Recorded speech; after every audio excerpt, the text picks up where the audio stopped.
ब्रेकनंतर स्वागत आणि आता ऑडिट दीपक अत्राम यांच्या अहेरी विधानसभा मतदारसंघाचं।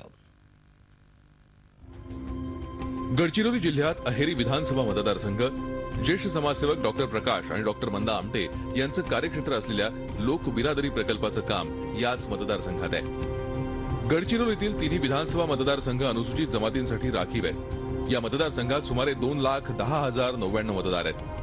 2009 मध्ये राष्ट्रवादीने धर्मराव बाबा अत्राम यांना पुन्हा संधी दिली, मात्र राज्यमंत्रीपदी असताना पुण्यातील चिंकारा शिकार प्रकरणामुळे अत्राम यांना राज्यमंत्रीपद गमवावं लागलं आणि तुलनेनं नवख्या असणाऱ्या दीपक अत्राम यांनी अपक्ष निवडणूक लढवत अत्राम यांचा 25,000 मताधिक्यानं पराभव केला। अर्थात यामागे काँग्रेस नेते विजय वडेट्टीवार यांनी दीपक अत्राम यांच्या मागे आपली ताकद लावल्याचं बोललं जातं। नुकत्याच झालेल्या लोकसभा निवडणुकीत भाजप खासदार अशोक नेते यांना या विधानसभा क्षेत्रातून 43,000 मतांची आघाडी मिळाली आहे, त्यामुळे भाजपच्या आशा पल्लवित झाल्या आहेत। विद्यमान आमदार दीपक अत्राम यांनी केलेल्या विकास कामांबाबत बोलायचं झालं तर मोठ्या पुलांची उभारणी, चेन्ना सिंचन प्रकल्पाला गती, आदिवासी समाजासाठी वसतिगृहांची उभारणी अशी काही ठळक कामं केल्याचं दीपक अत्राम सांगतात। आमच्या गडचिरोली जिल्ह्याला लागून जो नॅशनल हायवे 16 नंबरचा जो जातो आहे त्याचं काम अर्धवट थांबलेलं होतं। त्या कामासाठी NPVचा जवळपास 21 कोटी 95 लक्ष रुपये भरायचे होते। ते आपण तात्काळ मंजूर केले आमदार झाल्यानंतर, आणि त्याच्यानंतर पुन्हा वाढीव निधी आपल्याला 8 कोटी मंजूर करायची होती, ते 8 कोटी मंजूर केले।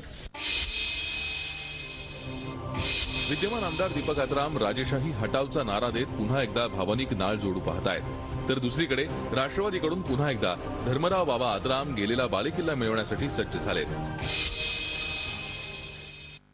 त्या प्रमाणामध्ये काम व्हायला हवं ते काम झालेच नाही।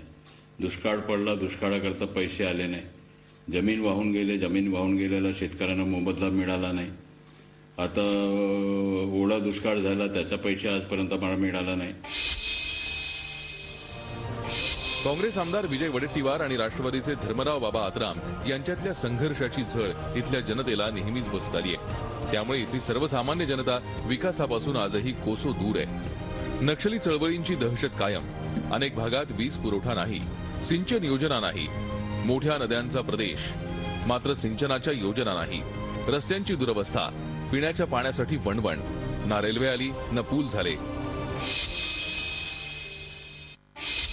आमच्या विधानसभाच्या क्षेत्राच्या हिशोबानं आमचे दुर्दैव आहे, आम्ही या क्षेत्रामध्ये पैदा झालेले आहोत। आज तुमच्या समोर जे दिसून राहिली रस्त्याची दशा, आणि विद्यमान आमदार साहेबांनी आम्हाला 5 वर्ष अगोदर ज्यावेळेस ते निवडून आले होते एक स्वप्न दाखवलेला होता, अहिरी ते आंध्र प्रदेश जे वांगेपल्ली प्राणिता नदीवरचा पूल आहे तो बनवून रहदारी सुरू करू आणि अहिरीला एक विशेष दर्जा प्राप्त करून देऊ, पण अद्याप त्यांनी ते केलेलं नाही।